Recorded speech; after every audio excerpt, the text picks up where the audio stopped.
Lepo pozdravljeni, bomo kar začeli, ker že malo zamujamo.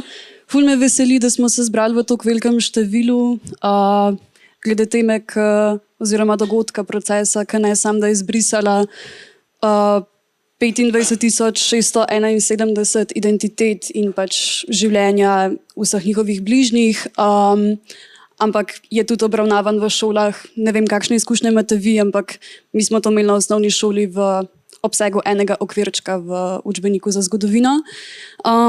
Tako da ja, z nami sta Andraž Rožman, avtor knjige Tega se ne da izbrisati, ki je novinar, ampak hkrati se pa tudi v vseh svojih 3 knjigah ukvarja z ljudmi na margini, tako da mu to ni neka tuja tema. In pa Irfan Beširević, eden izmed izbrisanih, ampak tudi eden izmed ljudi, ki je bil že od samega začetka v prvi bojni liniji za pravice izbrisanih in je tudi predsednik civilne iniciative izbrisanih. Tako da, ja, sam hiter kontekst. Torej, izbris se je zgodil 26. februarja 1992 strani Ministrstva za notranje zadeve in s tem so vsi ti ljudje, torej 25.671 ljudi, izgubili svoj pravni status in pa z njimi povezane vse te neke ekonomske, zdravstvene in pa socialne pravice. Tako da ne samo...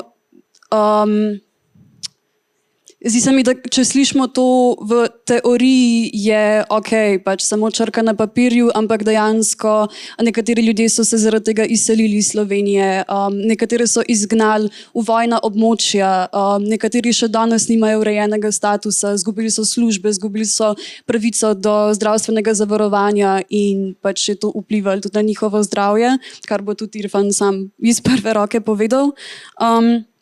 Zdaj bi pa sam na kratko še orisala strukturo te knjige. Torej, v uvodu se mi zdi, da si Andraž pač samo v tej instanci daš nek svoj glas in poveš, daš zgodovinski kontekst in tudi nek ta disclaimer, da si skušal čim manj sebe dati v to knjigo. Tudi ko so potem ta pričevanja po poglavjih, je očitno, da pač se neka oseba pogovarja z njimi, ampak mi ne vemo, kaj ti govoriš, pač ne vemo, kakšno vprašanje postavljaš.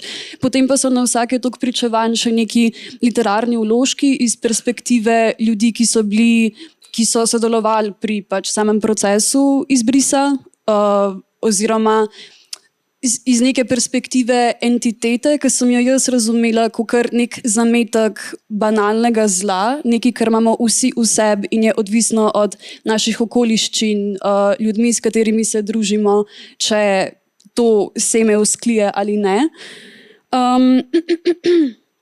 Tako da najprej bi te vprašala, Andraž, kako enkrat, ko si vsem tem 40 ljudem, ki si jih vključil v knjigo, poslal rokopis, nek prvi draft, osnutek, kako so se odzvali oziroma kako so hoteli kaj popraviti svojo zgodbo?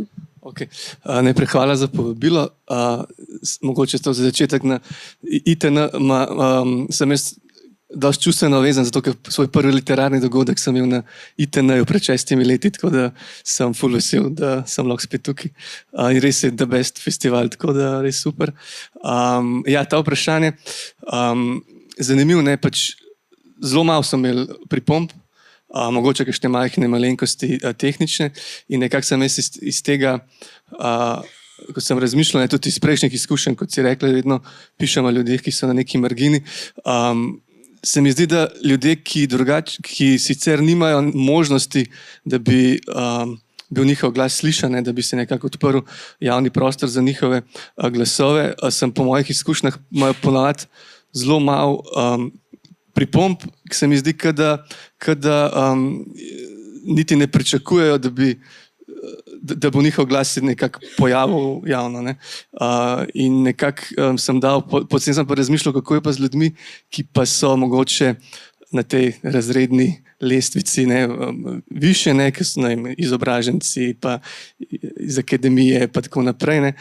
Tam je pa drugače, ne? Ali pa tudi jaz. Če jaz dam kakšen intervju, sem veliko bolj občutljiv na to, kaj piše, da bo res da bo zdaj točno tako napisan, kot sem jaz hotel, ker če ne bo tako, bojo mislili, ne vem kaj, da jaz nečesa ne vem. In se mi to zdi še kar zanimiva perspektiva, ta razredna perspektiva v resnici.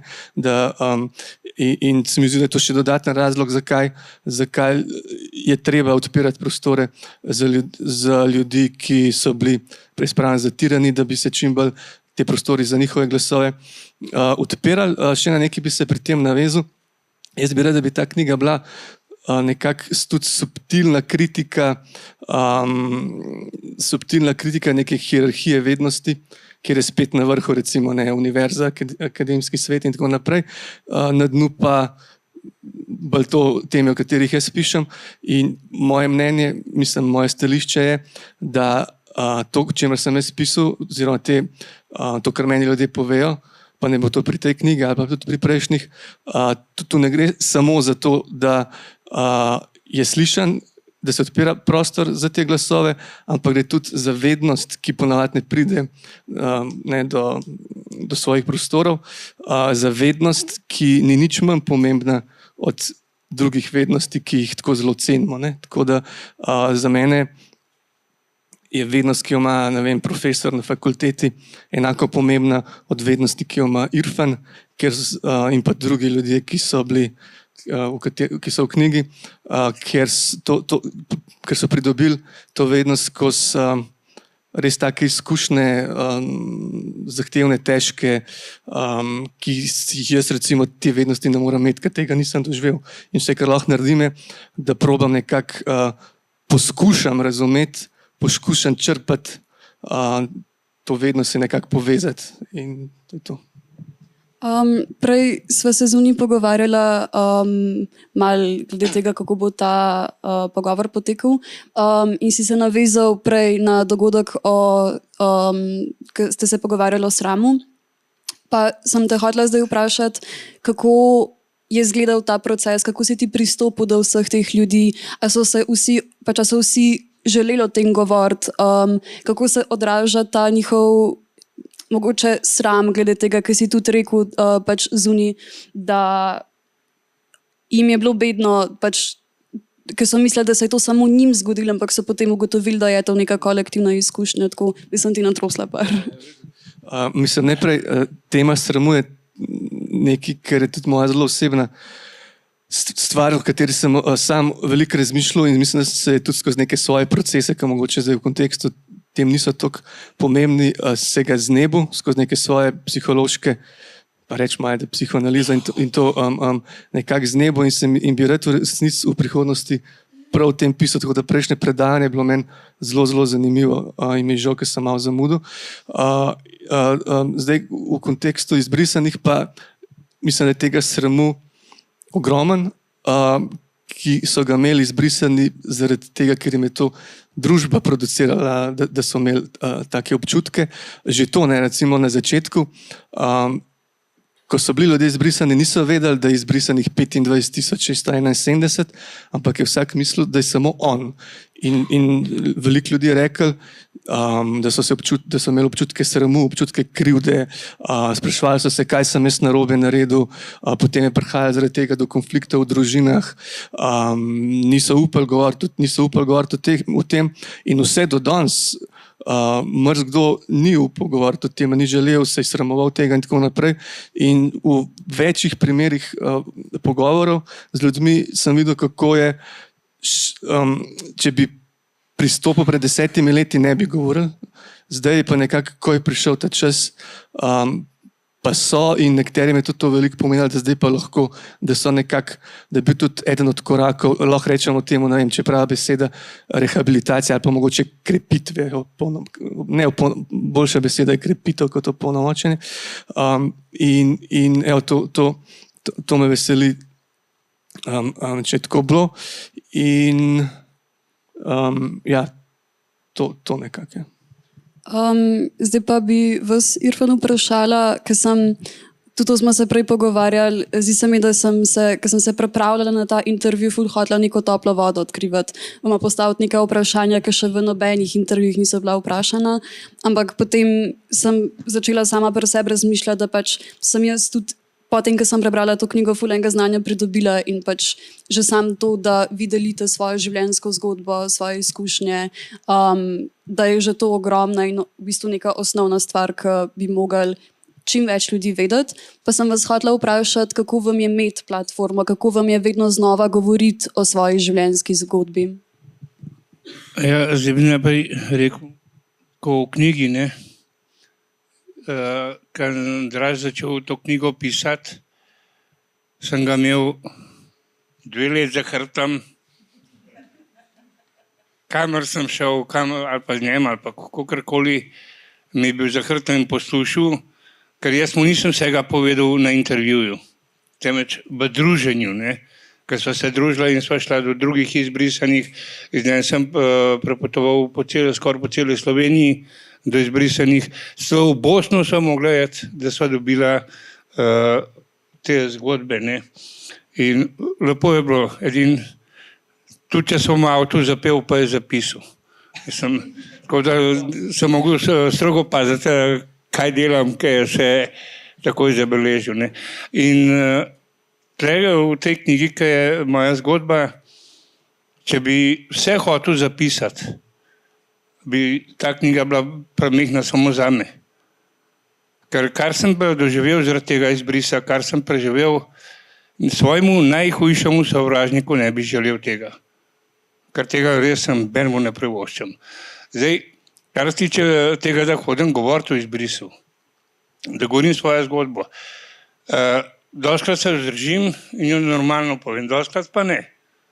Ker zmeraj mi pride tisto, kaj sem preživel, kako sem komi preživel ta leta, kaj se z mano dogajalo, in pa ko mi rečejo, da sem sam kriv, kar ni res, ne, ker mi smo hoteli, nekateri, ne, da si uredimo status, ampak takrat je na upravni enoti, takrat je bila na Mačkovi 1, je delal en Marko, dobro se ga spomnim, tako debela očala je imel, brke, brez desne roke je bil, ali leve se zdaj, ne vem točno, in nas je zavračal, ni hotel. In mi, ki zahtevamo od države, da tega človeka ne, ki vejo, sigurno vejo, kje je on zdaj, ne, ker ne moramo ga najti, in ne on pove, zakaj nam ni vzemal vloge. Čeprav moram še poudariti, da tukaj se ne gre za državljanstvo. Državljanstvo ni vprašaj. Vprašaj je stalno bivanje. In mi kot nekdanja skupna država Jugoslavija smo imeli tukaj urejeno stalno bivanje. In to so nam vzeli naše pravice iz stalnega bivanja, ne iz državljanstva. Ker vi, če greste v Nemčijo živeti, se odločite, da boste cel življenje tam živeli. Ne rabite državljanstva, ampak bivalno vizo. Bivalno dovoljenje in nič drugega. A oni so nam to vse vzeli, še govorili so, da smo agresori, da smo okupatorji in par nepismenih čistilk, žalili so nas, pozivali so nas, recimo Zmago Jelinčič, ne, je pozval izbrisani, vabljeni na ples in sendvič, igral vam bo Zmago Jelinčič na puško mitraljezu. A veste, kaj to pomeni? Poziv k poboju, pa ni bil kaznovan. Nič.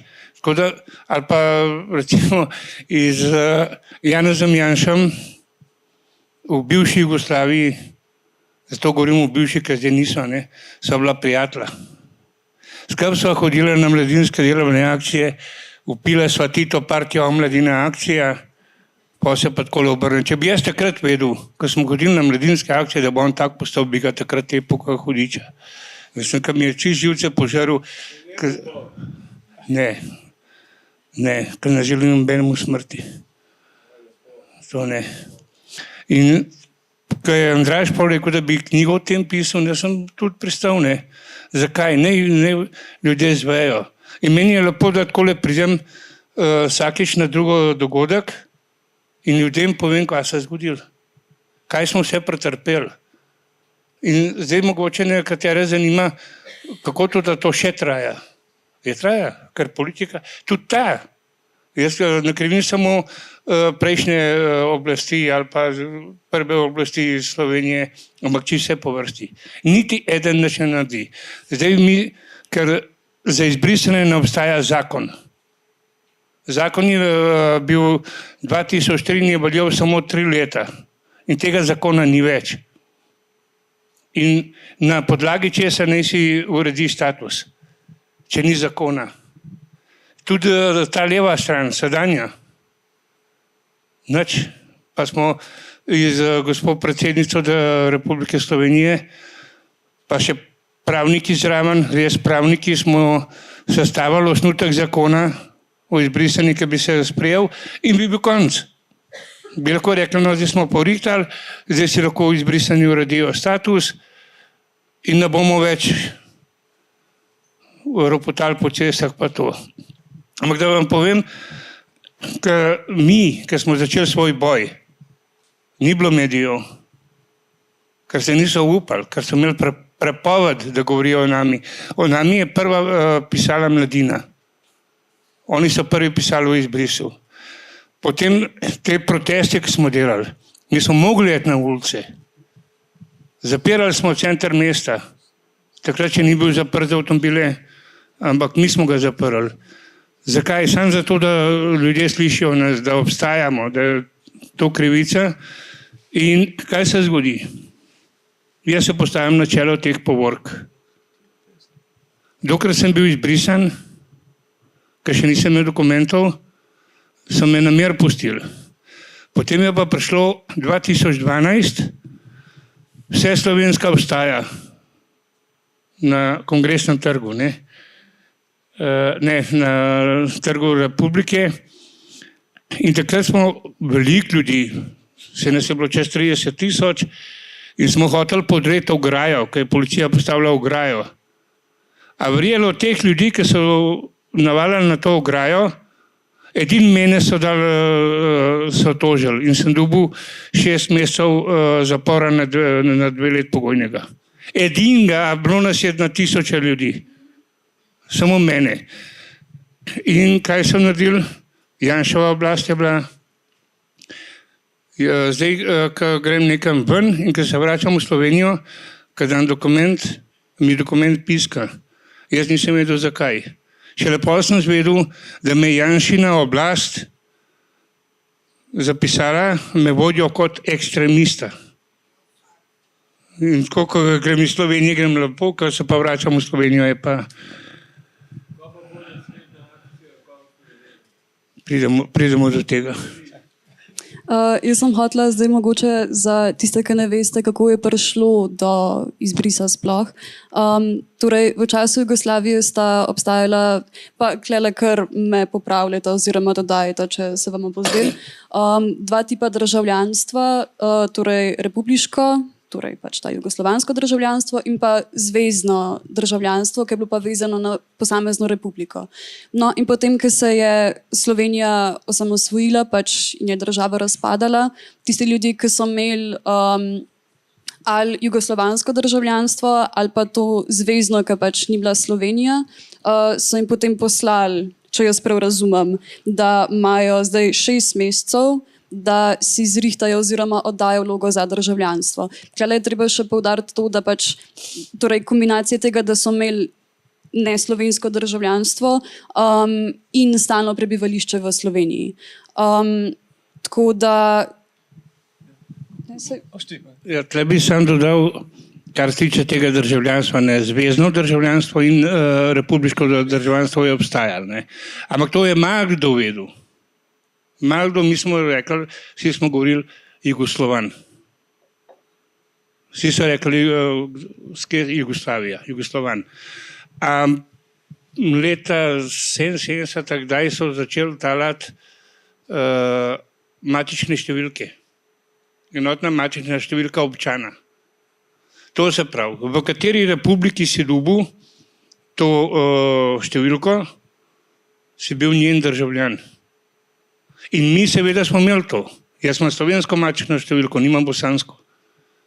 Se pravi, da sem avtomatsko postal državljan Republike Slovenije. Se pravi, Jugoslavije Republike Slovenije. pa so še našli brisati.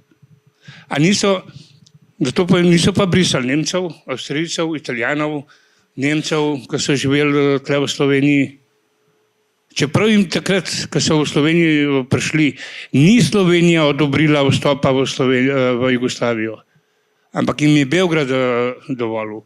Ker takrat, če so hoteli priti v Jugoslavijo živeti, Slovenijo ali pa Jugoslavijo, je Beograd odločil, a boš prišel ali ne, ker je bila enotna država. Ne.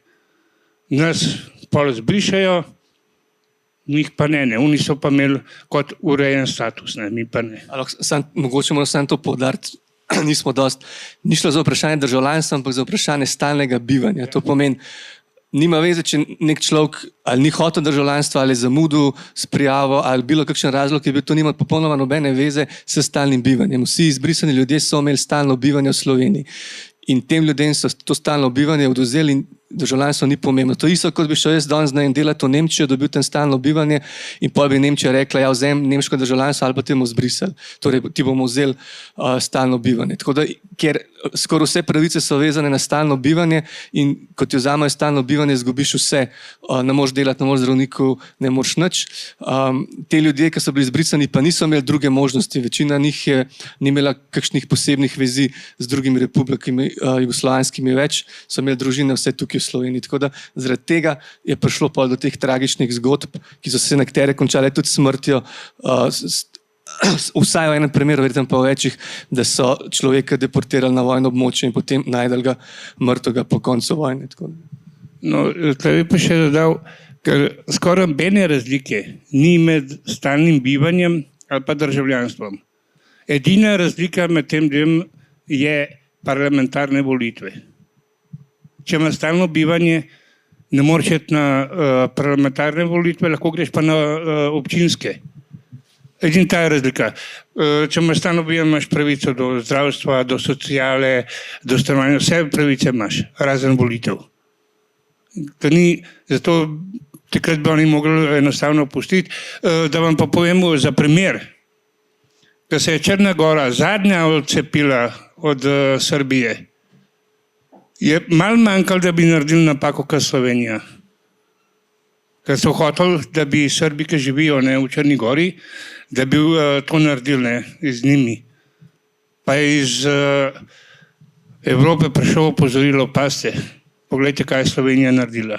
No, pa so pa Črnogorci se umirili, če ne bi tudi Srbi bili tam v Črni Gori brisani.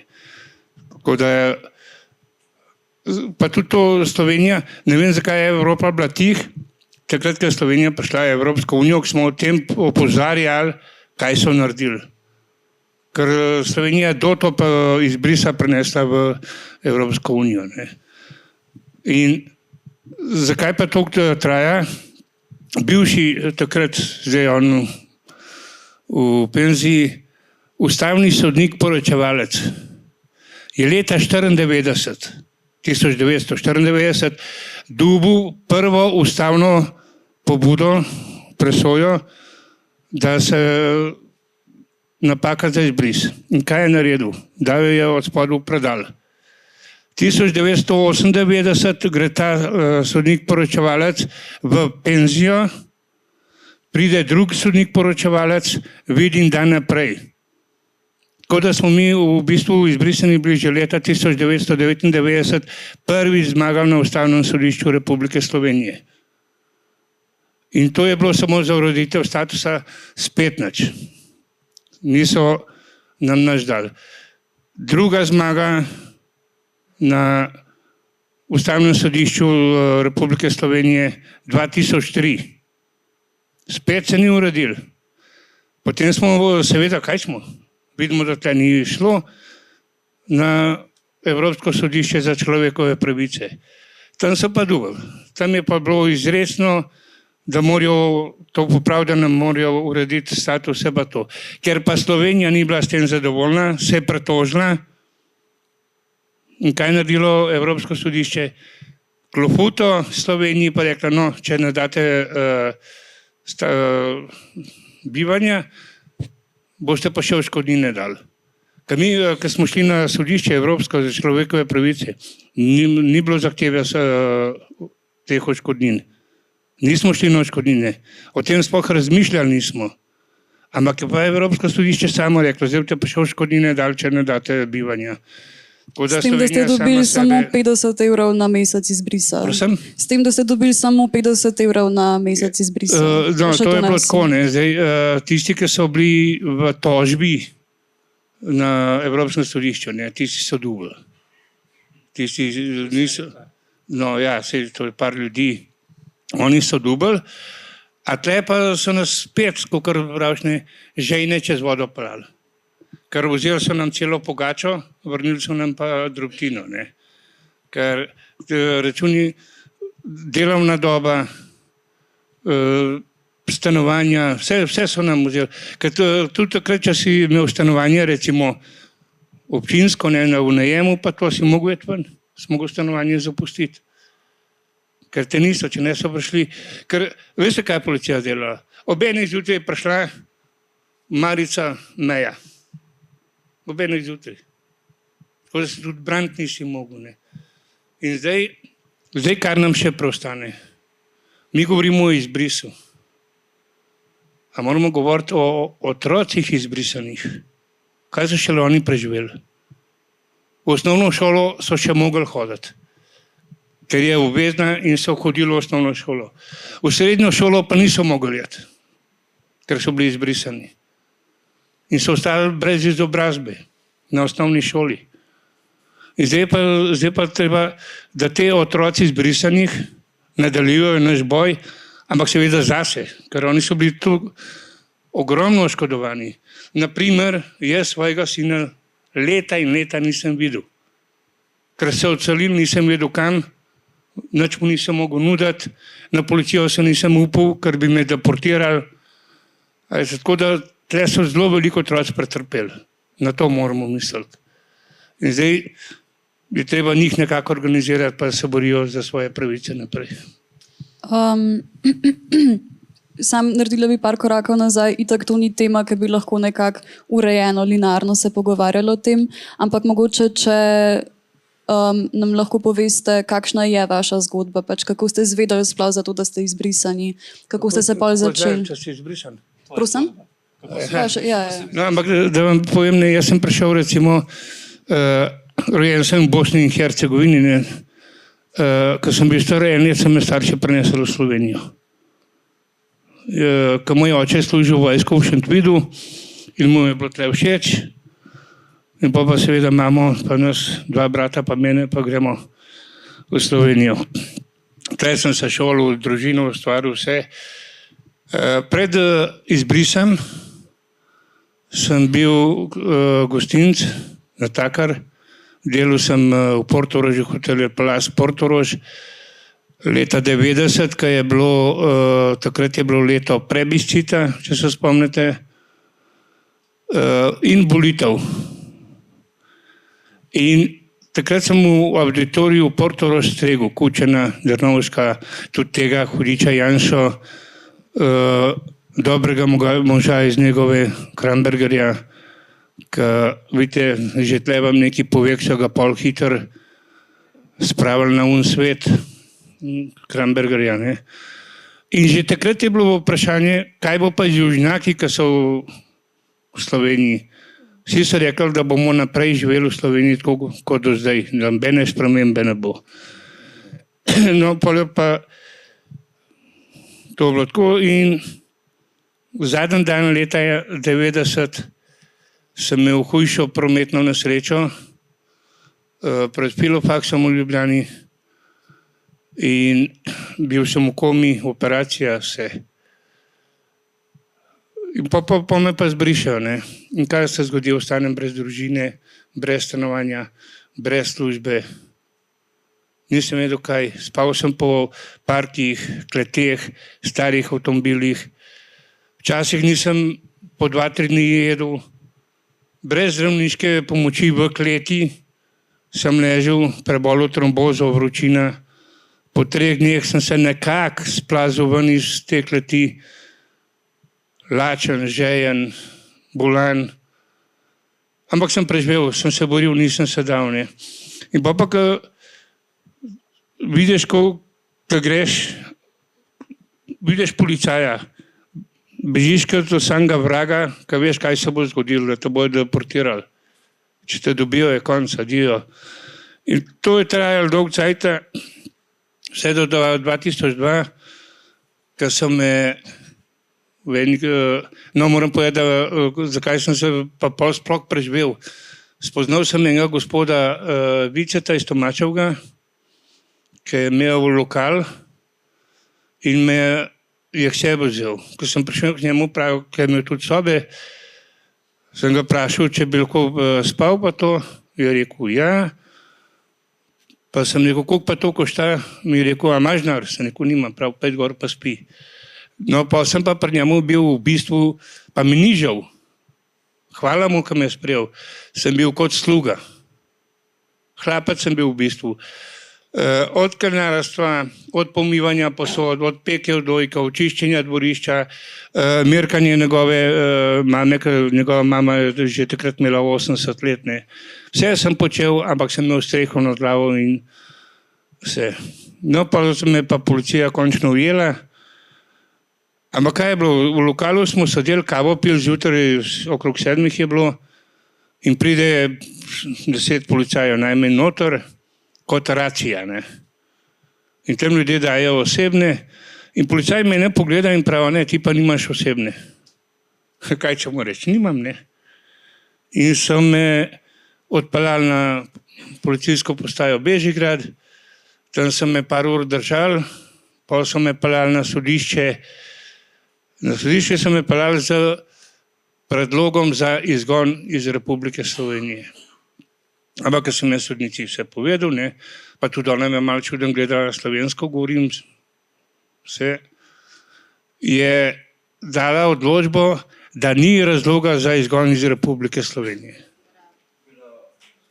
Ampak kaj se zgodi? Policaji me dajo spet v marico. Me spet odpeljejo na policijsko postajo v Bežigrad, tam so mene 2-3 ure držali in me odpeljejo v, takrat se je imenoval Dom za odstranitev tujcev. Zdaj pa to azilni dom, ne. Ampak prej je bilo pa Dom za odstranjevanje tujcev. In me tam predaje enemu načelniku, ki me je pogledal in pa je rekel, no, Čofur, danes boš le prespal, pol tam bo pa deportirali za Sarajevo. Sem si mislil, kaj mi je Sarajevo, ben ga ne poznam. Sploh pa Sarajevo, aj če bi mi rekel, tam moj rojstni kraj, ajde, še nekak. Ampak Sarajevo, ko pojma nimam.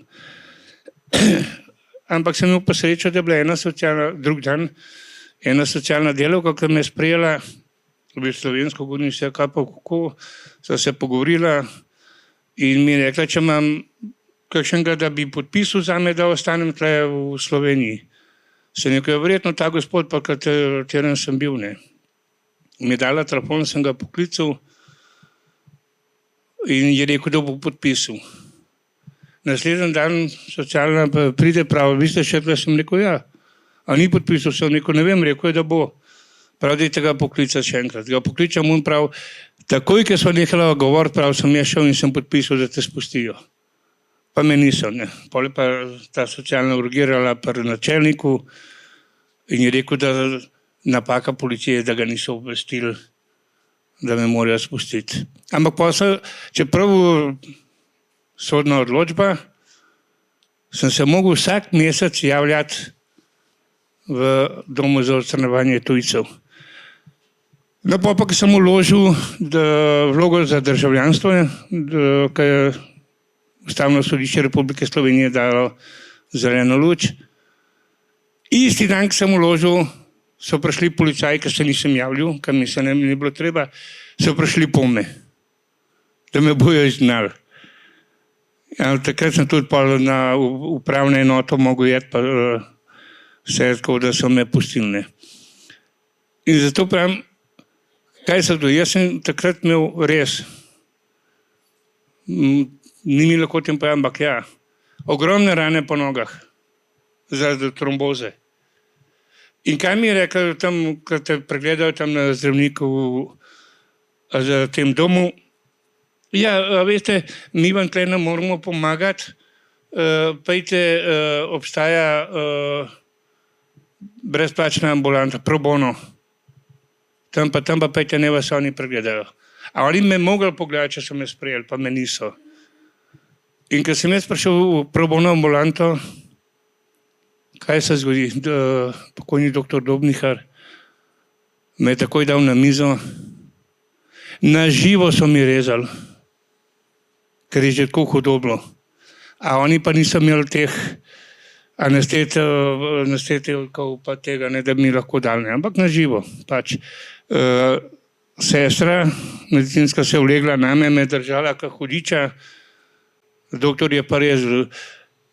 Ker sem jaz šel noter, eni 3-4 pacienti so bili še v hodniku. Ker sem končal, ko sem vam prišel, mega ni bilo. Ker sem toliko tulil, ker to je na živo rezanje. Pa še tako mi je rekel, zdaj bova pa po partizansko naredila. In so mene. In se pravi, no, še zdaj imam te probleme. Ja, 30 let te problemi se še vlečajo. Me ne morejo ozdraviti. Ker to je že prešlo v kronično bolezen. In tako da še zdaj imam te probleme. Ampak se pravim, ne želim pa največjemu svojemu sovražniku, ne želim tega. Sam, če greš po cesti, želodec se za hrbet prlimu, a vidiš tam piknik, tam gostilni jejo, oni jejo, ti pa nimaš kaj jesti. Bal sem se jabolka, hruške pa kaj v jesen rabutati, da me ne bi dobil. In zato pravim, ne verjamem v Boga, ampak v eno višjo silo, da mi je dala to moč, da sem vse to preživel. In da se to nikoli več nobenemu ne bi zgodilo. Ker kar so v Bosni, na Hrvaškem pa to naredili z orožjem, je Slovenija iz papirjem. Mi temu pravimo administrativni genocid. Ker to je 25 000. Ampak to je njihova številka, naša pa ni. Naša je pa 25 000 krat 3. Kje so tle otroci? Žene. Ker so ostale, recimo, ker otrok brez očeta ostal ali pa brez mame, odvisen. A veste, koliko družin se je takrat ločilo? Ogromno. Koliko stanovanj je ostalo? Ogromno. Sam za tega izbrisa. In zdaj, če boste vprašali Janšo, kaj si mislil o tem, bo še zmeri trdil, to so bili simpatijari JLA in par nepismenih čistilk. Še zmeri bo to rekel. Še zmeri ne priznajo. Čeprav smo na vseh frontah že dokazali, da nismo krivi, da je takratna politika kriva. Pa ne krivim samo slovenske politike. Tudi Hrvate, Bosance, Srbe. Ker naprimer, ker nas je povabil švicarski ambasador na poslovno kosilo, so bili vsi ambasadori iz republik bivše Jugoslavije, pa mi izbrisani. In ker sem jaz rekel temu, takrat je tudi ta zakon, prihajal sem rekel temu ambasadorju Bosne in Hercegovine, sem rekel, zdaj bo to, boste razglasili po Bosni, dali vsaj ta časopis, tako da ljudje vejo, ne, da se lahko uredijo. Veste, kaj je rekel? Ma ne, to ništa. Prav izbris je završen. Kako završen? Prav jaz sem napravil doktorat iz izbrisa. Pa porka dio, če si naredil doktorat, pa sem pol jaz naredil. Pa še delam. Zato, ker so politike tako, ne. En z drugim držijo in ne naredijo za narod nič, samo lajajo pa. Če bi pa kaj slabega treba narediti, bi pa hitro naredili. Hotela sem zdaj Andraža vprašati, pač to je samo ena izmed groznih zgodb, ki so se zgodile. Kako je bilo tebi poslušati vse to? Pač mi smo zdaj dobili en košček samo od več 10 000 ljudi, ki so šli skozi grozne razmere, ampak kako je bilo pa tebi prenesti iz nekega teoretičnega znanja, pač to se je zgodilo v to, da zdaj gledaš tem posameznikom v oči in poslušaš njihove zgodbe? Mislim, jaz sem tega navajen delati, ker pač to delam in ponavadi rečem, Po mojem, veliko do zdaj sem rekel, da kaj se če me pritožvati, kaj če me o svojih stiskah govoriti, če se to ni meni zgodilo, ampak da jaz samo poslušam. Ne, tako da, kad včasih reče ljudje, ja, kako lahko to poslušaš. To je ena plat resnice.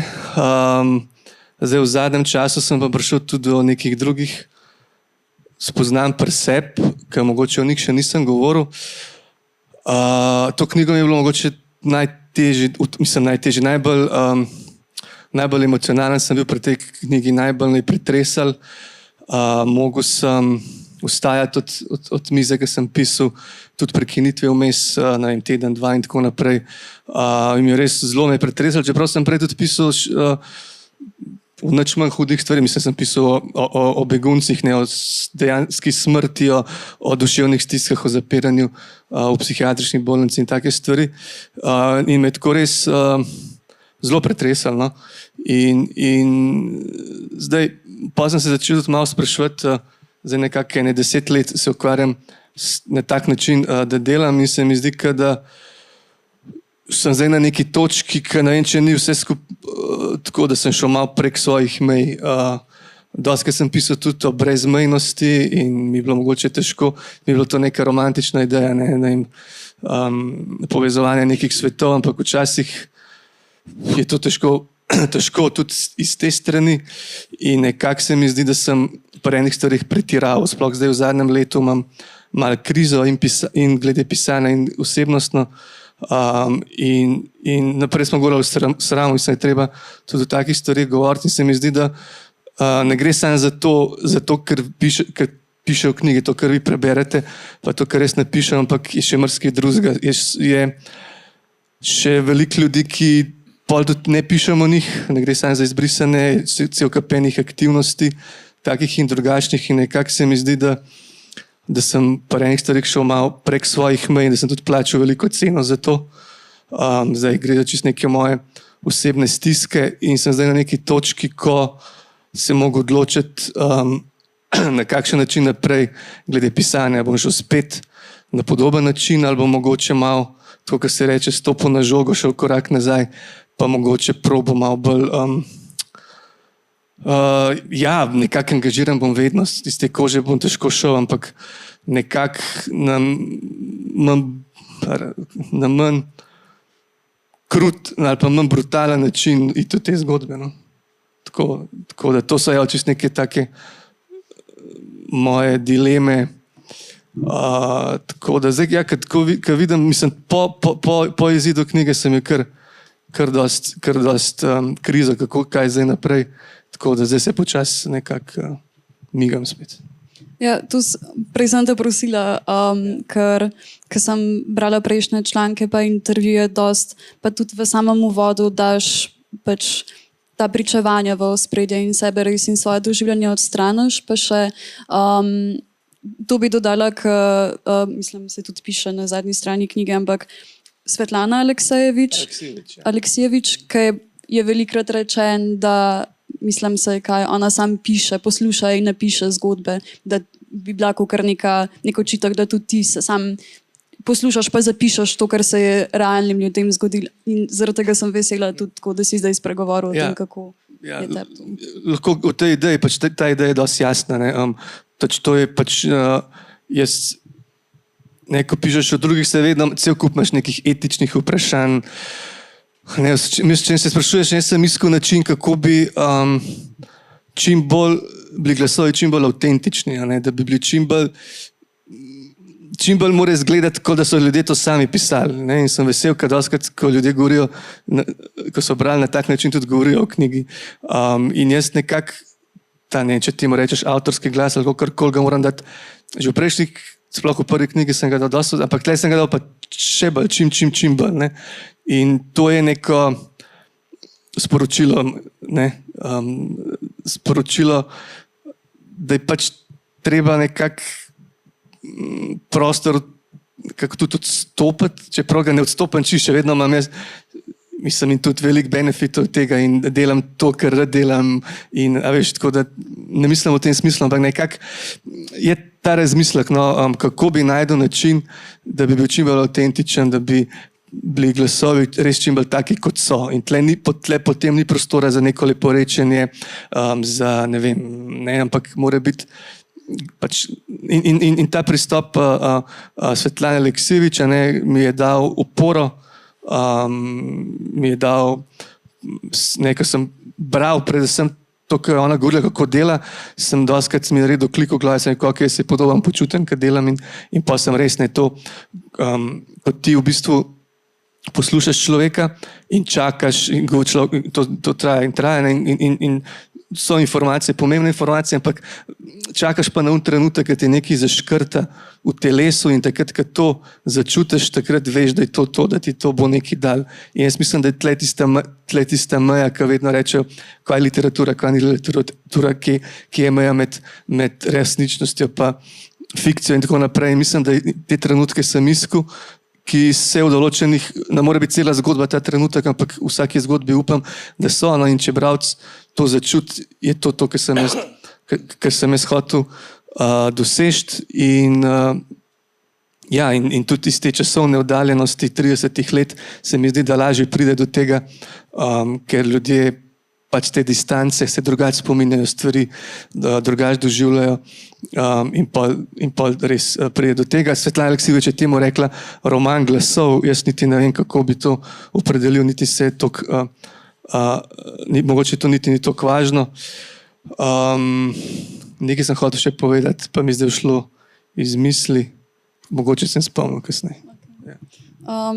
Na to temo sem te hotela še vprašati, pač predstavljam si, da si rabo tudi tolažiti ljudi oziroma jim biti v neko, da je ta čustveni aspekt poslušanja teh zgodb, ki so nekateri ljudje pač, tudi ko bereš, vidiš, da se opravičujejo, da jim je težko govoriti o tem, da so bruhnili v jok.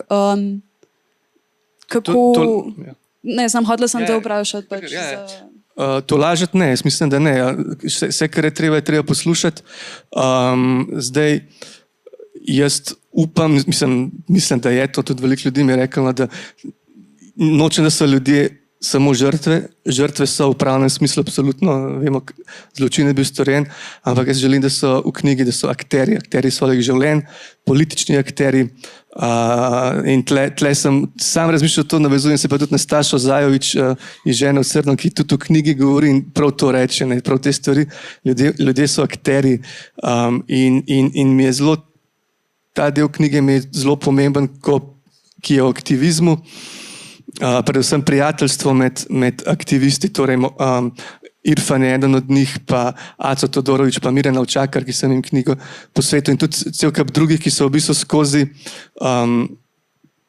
skozi ta boj za svoje pravice, tudi prijateljske vezi ustvarjali in tudi nekako najdli nek smisel v življenju, in se mi zdi, in skozi te zgodbe se ogromno tega vidi, kako so oni akterji, kako niso samo, mi ljudje nismo samo neki objekti, ki sam čakamo, da nas bo, ne vem, kapitalizem pojedel, ne, mi smo akterji, mi moramo delovati na kakšenkoli način že, in oni so delovali.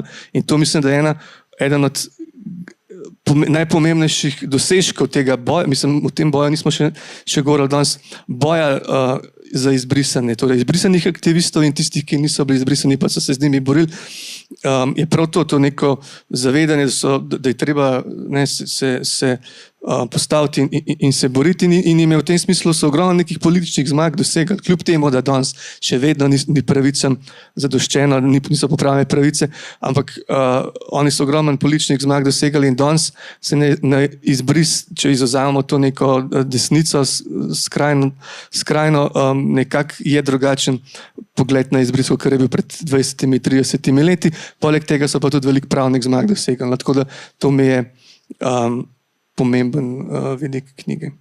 Okay, tle bi se zdaj mogoče navezala na to, kar si ti lihkar omenil, torej ta aktivističen element kot nek ne terapevtski, ampak pač mogoče nekaj, kar nekdo, ki preživlja grozne stvari, tudi rabi v tem nekem terapevtskem smislu. Pa bom naredila zdaj, prešla bom do pointe. Jaz doskrat, ko odgovarjam, tako malo asociativno razmišljam, pa kaj pozabim, pa sem se spomnil, prej, ker si govorila o poslušanju, pa o tem, jaz sem se spomnil eno tak detajl, ki mogoče bralcu ni tako viden, ampak jaz v meni je tudi bil, recimo, najprej bi pozdravil še Joca Podlesnika, ki se bo navezal na to, Joca Podlesnika, ki tle v drugi vrsti, ker po njegovi zgodbi sem napisal ta drug roman Titov sin, ne? In v tem romanu eden od dveh pripovedovalcev leži na tem psihoanalitičnem kavču in razlaga temu analitiku, on pa je tih, ne govori nič. In se v bistvu se vidi iz načina govora, da postaja dialog, ampak je utišan, torej on ne govori nič. Zdaj sem pa v bistvu v tem neki mojem sanjarjenju, neki moji domišlji, sem pa v bistvu jaz nekako, in ti gre iz moje izkušnje dejansko, ker sem jaz to dejansko dal skozi, ampak ti se pa moj alter ego, v glavnem, in zdaj v tej knjigi pa nekako sem jaz tak, ker sem tih in jaz poslušam. In zdaj, ker sem jaz spraševala, kako, na kakšen način delam, moram reči, da mi to zelo pomaga. Pač ta izkušnja, ki sem jo imel, ko je nekdo mene poslušal in potem jaz druge poslušam in potem sem že to v Svetlani bral, mi to zelo pomaga, da sem jaz nekako, se mi zdi, da boljš poslušam, kot sem prej poslušal.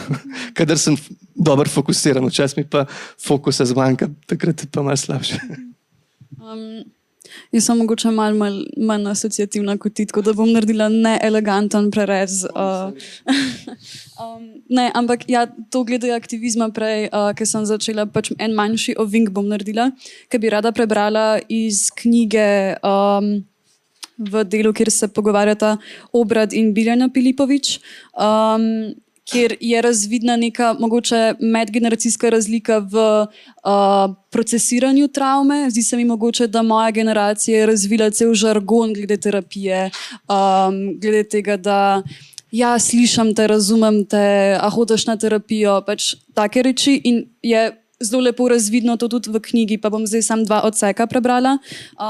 Tole zdaj najprej govori tale hčerka. Fotor, kar povej po resnici. Bila sem problematična. Tale bogi revček je vse življenje sedel tukaj in čakal do 3 ponoči, da bom prišla domov. On težko razume, da sem bila taka zaradi izbrisa, ker ne pozna psihologije. 10 let sem mu morala razlagati, odkot prihajajo travme. Govoril mi je, tebi je uvijek travma kriva. In potem to, kar je rekel tale oče, torej Obrad. Pri sebi niti ne vidim travme. Zadene me, ko poslušam drugega, ko preberem zgodbo o Slavičinem življenju. Začnem razmišljati, kako sem lahko prenesel tak pritisk, da nisem bil še bolj agresiven. Mislil sem, da je pol kriva država in pol jaz. Zdaj vem, da je kriva le država.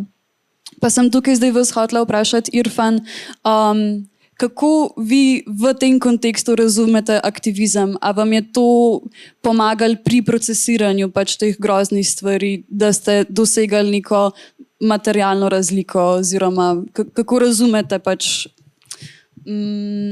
vaše delovanje? Moje delovanje pač razumem kot aktivizem, aktivist, ki se bori za svoje pravice in ne samo za svoje pravice, ne? Ker mi izbrisani, če bi se borili samo za svoje pravice, ne? Vprašanje, kaj bi bilo.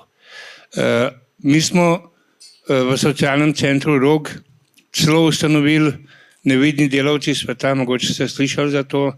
To je bil boj za pravice delavcev, ki niso dobivali plač, niso jim plačevali delovne dobe in to in mi takrat smo skupaj z aktivisti socialnega centra Rog ustanovili to Nevidni delavci sveta. Takrat nam je tudi uspelo, da gospod Tirk je bil predsednik republike, da nas je obiskal v Rogu in da smo takrat pač dosegli to, da je Slovenija šla v nov sporazum o delu z Bosno in Hercegovino, o zaposlovanju delavcev iz Bosne in Hercegovine. Borili smo se za prosilce za azil, takrat jih seveda v Sloveniji še ni bilo toliko, ne. In Slovenija je takrat na leto mogoče en azil odobrila, nič več. To smo poimenovali svet za vsakogar. In tudi za njih smo dosti naredili. Borili smo se za romske pravice. Ker takrat, ne vem, če veste, na Dolenjskem so zelo preganjali Rome, še Janša iz mikrofonom pozivu k pregonu Romov. Potem podpirali smo tudi LGBT skupnost. Ker vi, če se želite zase nekaj narediti, morate tudi drugim pomagati. Ker sami ne bi mogli. Ker če bi vi sami se borili za svoje pravice, ne? Da ne bi pridobili še drugih teh skupin, vprašanje, premalo bi nas bilo. Čeprav smo imeli podpornike, bi nas bilo premalo. In vprašanje, če bi kaj naredili.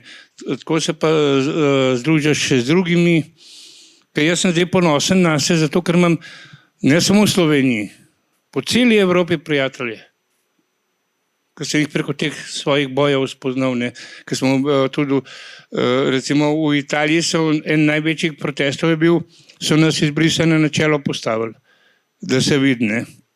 Ampak iz tem, kad ti pomagaš drugim, pomagaš tudi sebi. In zato ta aktivizem, se pravi, aktivizem združuje ljudi, ne. Boj za pravice. Evo, recimo, jaz bi lahko rekel, dosti imam vsega. Že sam zaradi mojega zdravstvenega stanja, pa zato, ker imam urejen status, vse, ne bi lahko rekel, ne. Ampak jaz, ko mi čakam, da bom zdrav, da grem spet na ulice. Ker ne morem, jaz, ko gledam doma, sploh zdaj, pozimi, ko sem bil res bolan, nisem mogel nič, so mi prijatelji, kakor je Andraž pa ostali, so mi hodili v trgovino, pa prenašali za jaz, to, ker nisem mogel, ne. In ker sem po televiziji videl protest, bi najraje bi vstal pa šel, ampak ne morem, ker to meni manjka zdaj. Ta aktivizem, boj za človekove pravice mi manjka in se pravim. In še eno je, aktivist ne rataš čez noč. Ali pa bora za neke pravice. Ne rataš, to moraš že od rojstva nekaj imeti. Ker čez notra ratati aktivist je težka, ne, tako da. Ampak jaz sem bil že od nekdaj upornik sem bil, zmeraj sem tudi za druge, da niso bili poniževani ali pa kaj. Tako da, ne vem, brez aktivizma se počutim kot opeharjenega, no. Ker ne morem več sodelovati, ne morem biti zraven. Ampak upam na spomlad, da bom spet v prvih vrstah. Jaz pa mislim, da vsi lahko ratamo aktivisti. Vsi smo aktivisti. Vsi smo lahko aktivisti, pravim. Ja, sam meni malo se zvignejo, eni ne. Ampak kaj je to? Sej so aktivisti tudi tisti, recimo, ker ni tako, ampak samo pride kaj kot številka, je že aktivist. Ker kaj je tudi število pomembno, ne? Ker brez števila, brez naroda, podpora ostalih ni nič. Kaj pa za vas pomenijo te neke simbolične stvari, ki ste jih dobili skozi svoj aktivistični boj, torej pač neko uradno opravičilo Boruta Pahorja, spomenik, priznanje Živka Pregla? Dobro, to osebno, kar sem jaz dobil, ne, spet ni moje. Je pač od mene in soaktivistk in aktivistov. Recimo, jaz sem prvi nagrajenec priznanja plakete Živka Pregla v Sloveniji. To so podelovali na področju boja za človekove pravice. Opravičilo predsednika republike, bivšega gospoda Pahorja, je opravičilo. Ampak to je samo moralno zadoščenje. Samo moralno, ker s tem, ker je on se nam javno opravičil, smo imeli moralno zmago, da vidijo ljudje, če se pa predsednik države opravičil, potem pa res imajo izbrisani prav, recimo, ne. Potem, zdaj na zadnjih smo dobili priznanje od predsednice Republike Slovenije, Nataše Pirc Musar, ne, izbrisani, ne jaz izbrisani, smo dobili priznanje isto za boj za človekove pravice, ne. To so te, lahko bi rekel, velike stvari ali pa mehne. Ampak s tem dokazujemo, da imamo prav. Da le naš boj ni bil za manj. Ker recimo jaz sem tudi, že prej nazaj sem bil mestna faca. in to parkrat. Bil sem ime tedna, ime meseca na radiju, ne. Ampak to je vse s pomočjo prijateljev, ker jaz, če bi sam nikoli to ne bi dosegel. Ampak to vse je aktivizem in tako da ja. Pa tudi, če ne bi bilo teh nagrad. Moja nagrada je, če vem, da sem enemu pomagal. To je moja nagrada. Ne gledam na te nagrade pa to. Ampak je pa v redu, če se je predsednik opravičil, predsednica nam dala priznanje. Ampak nisem nam opravičil niti eden predsednik vlade. To je bitno. To pa bomo težko dosegli. Ker vidimo tudi Golobca izmika, tudi te levičarji so, kar se tiče izbrisa, so bolj... Vse to sem že prej povedal. Recimo, no, ampak bom ponovil, mi, ko smo naredili ta iz gospodo predsednico, ne, osnutek zakona za izbrisanje, ne, na kakšen način bi se lahko uredil, ne. In je gospa predsednica rekla Golobu, da je to treba, pa to ne. Ni sprejel tega. Ni vzel v obravnavo, ne. Ampak bo mogel vzeti, če bo še predsednik. Če ne bo, pa pol bomo na Janšo pritiskali.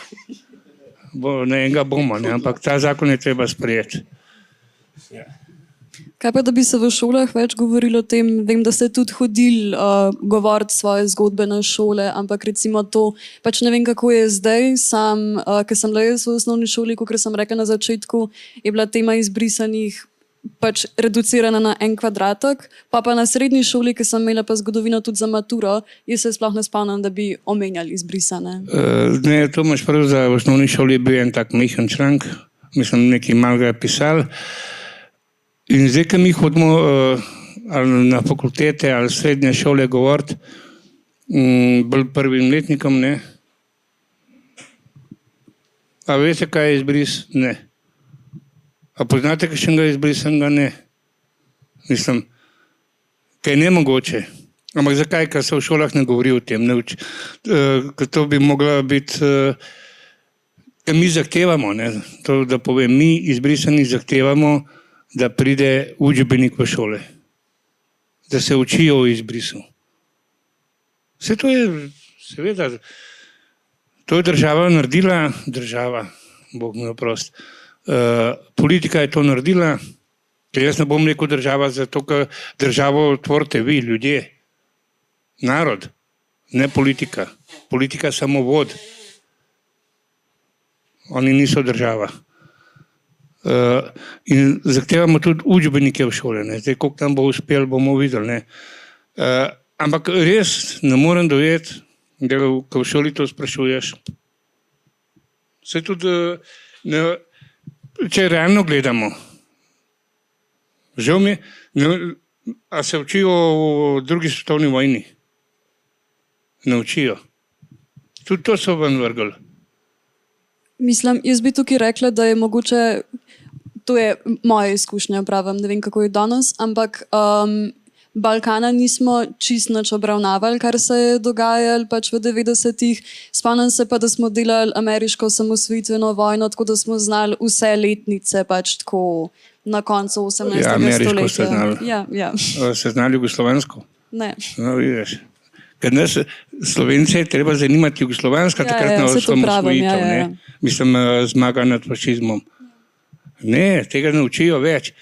A učijo vse drugo. Mislim, dajte naučiti, ker izbris ne bo izumrl. Ta tema ne bo izumrla. O tej temi se bo govorili. Ker recimo, danes se nisem, ne on, ne jaz se nisem dotaknila, ne. Verjetno ste slišali, ker to so res take zgodbe bile, da ker je že rodila, pa se je otroka vzela. Niste slišali. Tle v Ljubljani, v porodnišnici je ženska rodila otroka, izbrisana je bila, ker ni mogla otroka plačati, so njo spustili iz bolnice, otroka pa zadržali. Kjer zakon, kjera politika tebi lahko vzame otroka, lastnega otroka? Zato, ker nimaš denarja, da bolnico, porodnišnico plačaš. Seveda se to nekako uredili, ampak ne more ti pa zadržati otroka. Tako da te zgodbe bo zmeri žive, zmeri bo žive in verjamem, ko mene več ne bo, da bo tem mlajši otroci izbrisanih hodili pa govorili o izbrisu. Klej sem se hotela zdaj navezati, ker se mi zdi dobra istočnica za Andraža. Kako ti ne razumeš, ampak nasplošno razmišljaš o spominu v smislu, a je tvoja prioriteta čim bolj avtentično to povedati, ker pač v enem intervjuju si omenil, da te zanima subjektivnost spomina, pač da ti res ni mar za to, koliko stvari je popačenih. Sam to sem te hotela vprašati. Ja, se to mogoče malo povezan že s tem, kar sem prej govoril. To sem tudi v uvodu, verjetno se na to nanaša, ker sem napisal, da za mene resnica ali pa bistveno ta trenutek pripovedovanja. Vem, da če bi se s človekom pogovarjal trenutek prej ali pa trenutek kasneje, bi drugače povedal, bi se drugače spomnil in neka objektivna resnica za mene ni pomembna. In jaz človeku verjamem. Zdaj, to, kar ona meni pove, jaz to nimam nobenega razloga, da ne bi verjel. To so doživljanje tega človeka in vsako doživljanje človeka je resnično, ne more biti neresnično. Zdaj, če pa on ali pa ona pove napačna dejstva, meni to ni bistveno. Glede dejstva ne bistveno samo ena stvar, da se je izbris zgodil in kako se je zgodil in to vse vemo, kako se je zgodil. Tako da nekako jaz skušam imeti, to kaže na to, da skušam imeti pozitiven pristop na splošno v komunikaciji z ljudmi, v smislu, jaz ti bom verjel, moj prvi korak, jaz bom ti verjel, jaz ti zaupam, ne, jaz se te bojim, jaz ti ne zaupam, jaz ne vem, kaj boš ti meni naredil. Tako da nekako, to je ta moj pristop in ta trenutek pripovedovanja, to je ključna točka te knjige. No. Ja. Tukaj bi si dala mogoče možnost še občinstvu, če ima kdorkoli vprašanje. Kar? Moja država, ne me je. Slovenija, kot grdote tvoje. Dobar je od super. Ja. Jaz sem vesel, da si svoj prijatelj. Tudi jaz da sprašal. Novce si pozabil, da si boril za novce. Ja, izhod. Vse si bil, na izhodu si bil, 20. A povemo, kaj je to izhod, a vemo? Ja, to je zdaj druga tema, ampak je pa s prejšnjo knjigo.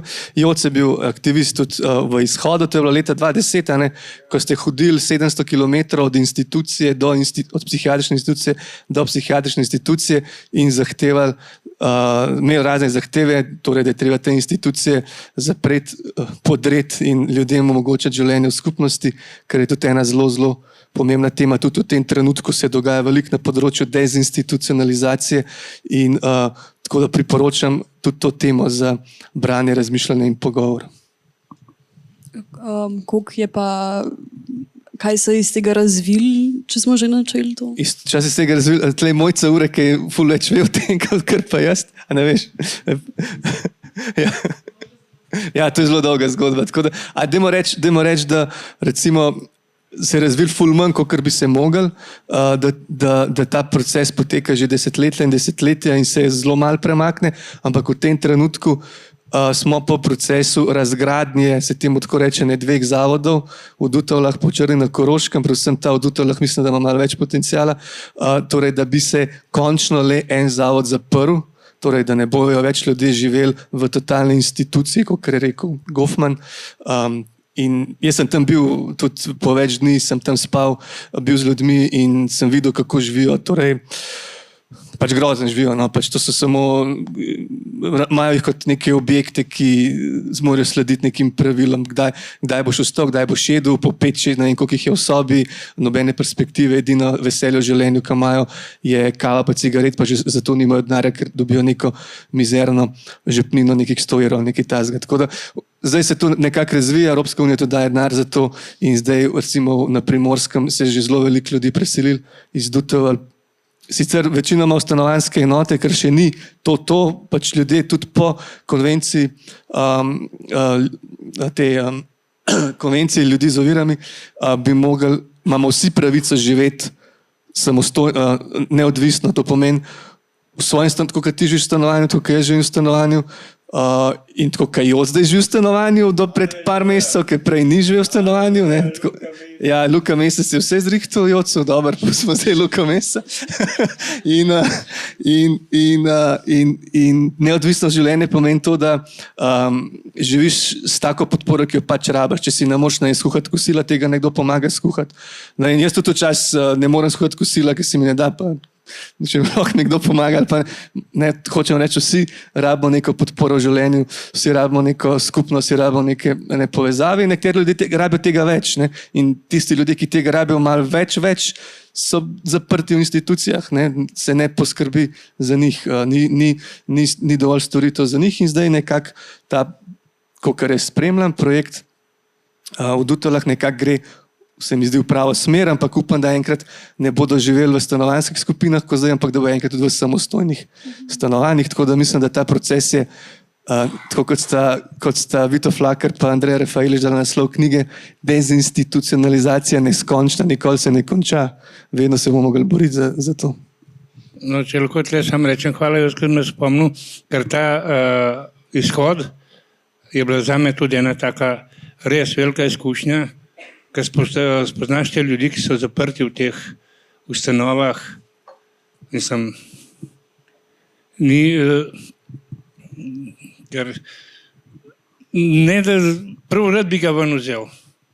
Vse nam je ratale, 3-4 krat ven vzeti, ampak ni pa to, ne. Kaj vidiš, ko so zaprti. Ampak je bila pa izkušnja, je bila pa res dobra, tako da takrat se zahvaljujem Flaku pa vsej tej skupini, da so pač me vzeli sabo. Pa moramo še Mijota omeniti, če smo zdaj že načeli to. Pod Mijota. No. Ja.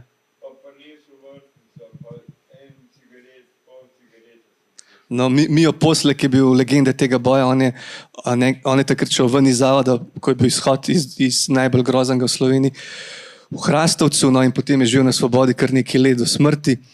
In Joc je bil tudi njegov prijatelj in Joc je veliko podpore nudil njemu, bil del skupnosti. No in vse to je tema mojega prejšnjega romana Titov sin, kjer je in po Jocovi zgodbi in tudi Mijo lik je noter predelan, spremenjen, ampak jaz nikoli ne skrivam svojih virov, tako da zdaj smo v bistvu govorimo o temi, ki sem jo pred parimi leti obdelal. Ja.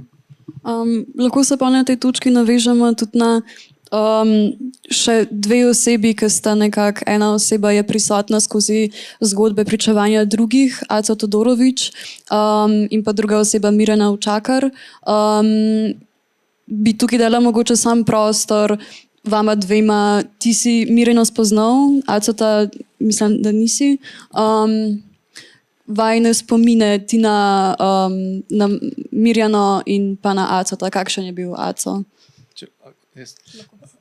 Mislim, na nek način je ta knjiga tudi malo biografija Aleksandra Todorovića, ker toliko ljudi iz toliko različnih zornih kotov govori o njem in sem videl, koliko jim je on pomenil, koliko je bil on nek več bo Irfan o njem povedal, tako da mi je bilo zelo žal, da ga nisem spoznal, po drugi strani pa zdaj občutek, da ga poznam. Tudi z njegovo hčerko Aleksandro se zelo dobro razumem, pa z njegovo ženo Olgo, tudi obe sta v knjigi, tako da nekako to z Mirjano, ja, sem pa v zadnjih letih smo bili zelo bližsi, res Mirjana me res, ne sem imel vsi radi, no, ona je bila res tako družaben človek, tako s neko pozitivno energijo, borbena je bila, ona rekla, da bojo me zajebavali, jaz grem, se bom borila.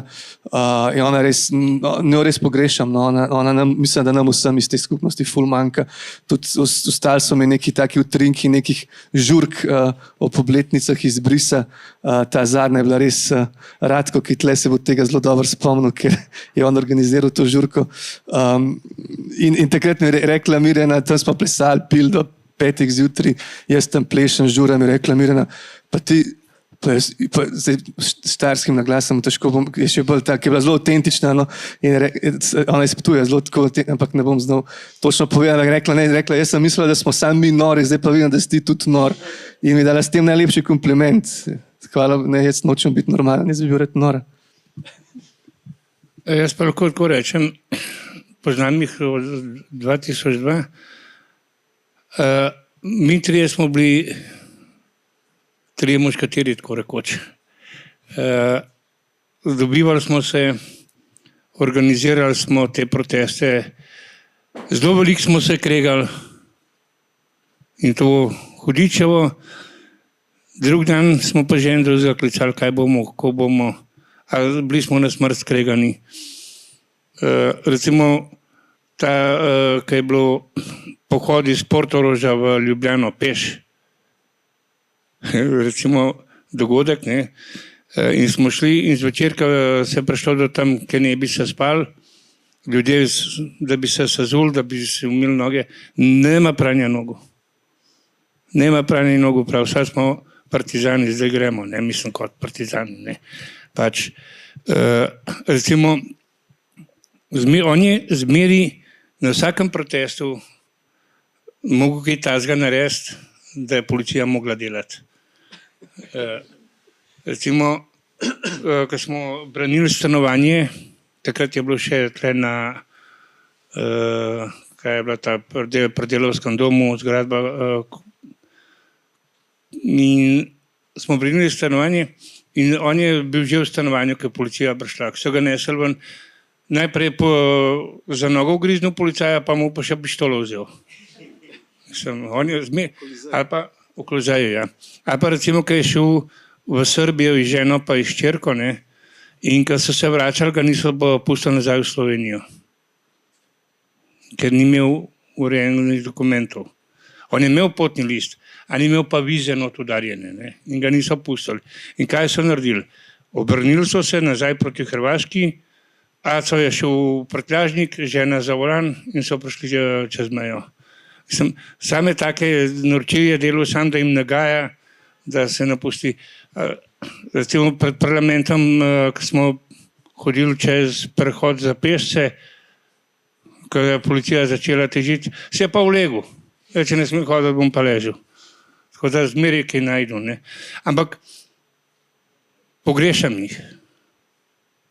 Pogrešam, ali sta pa Mirjana to resni, ker se pravi, mi smo vsak dan ali se slišali, ali smo bili skupaj, zmeri smo kaj delali in jih res pogrešam, ker iz izgubo Mirjane pa Acota se je tudi ta aktivizem malo polegel.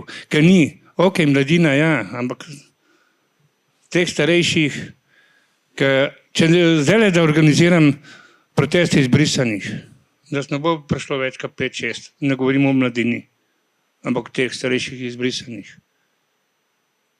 Tako da, če bi pa Aco pa Mirjana bila, pa bi prišel, kako še ne vrn protest naredila. Še to, jaz sem zelo odbliz spremljal prijateljstvo od Mirjane pa od Irfana in to je bilo res zelo lepo, no. To je bilo res ful lepo in upam, da se je tudi v knjigi nekaj tega vidi, ker tako malo čustven retujem, ker se spomnim, kakšen odnos sta imela Irfan pa Mirjana.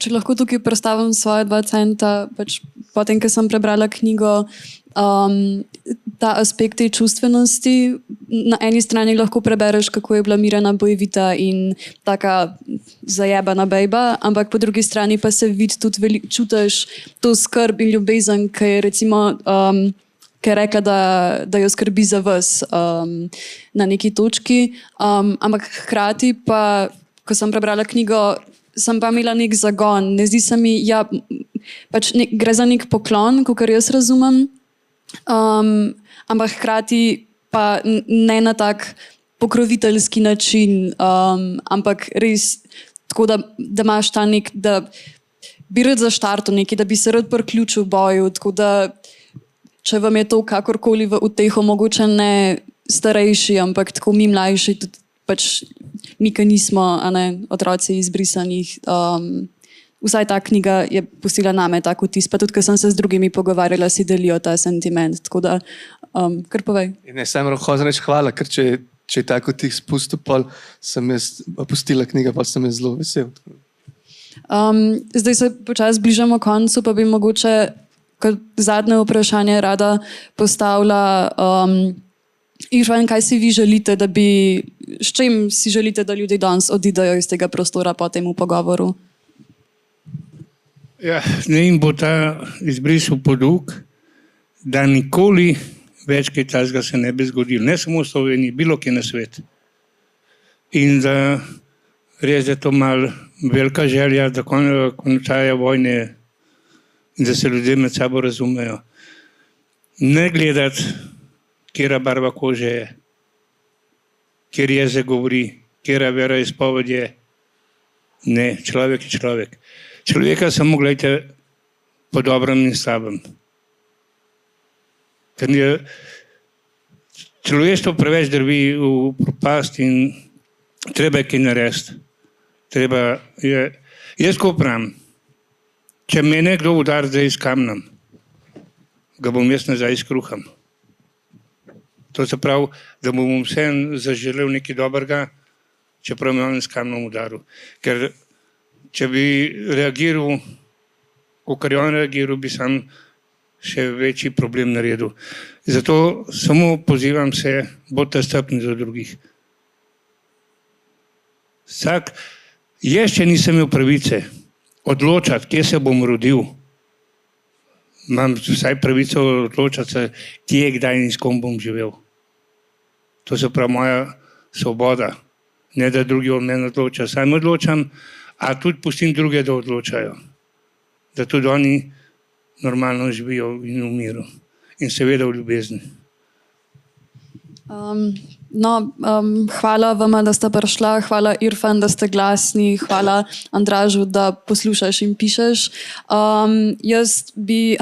Še ena stvar, knjigo se da kupiti v knjigarni, tlele, tako da pač res jo toplo priporočam, da si jo preberete, ker je in pretresljiva, in smešna, in to, na kakšen način so te ljudje, kako humor uporabljajo, ne vem, res, pejte jo kupiti.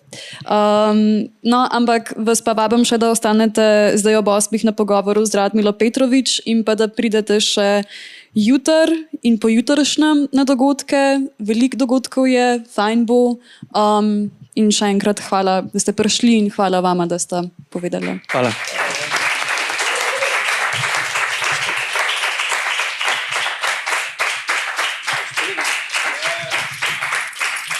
Zdravo vsi. Jaz se iskreno opravičujem, ker vam kradem ta trenutek, ampak preprosto ne morem mimo tega, da ne bi rekel. Nedaleč od nas se danes dogajajo izbrisi življenj, izbrisi otrok življenj in to v Gazi. Prosil bi vas, da si vzamete 5 minut časa in na www.amnesty.si podpišete peticijo, ki jo delamo za varno umikanje otrok iz Gaze v Slovenijo. In hvala, ker ste nas poslušali in prosim, da ne dovolite nobenih več izbrisov. Hvala. A bi še kaj o izbrisu povedal? Ne, samo to. Ne, okay.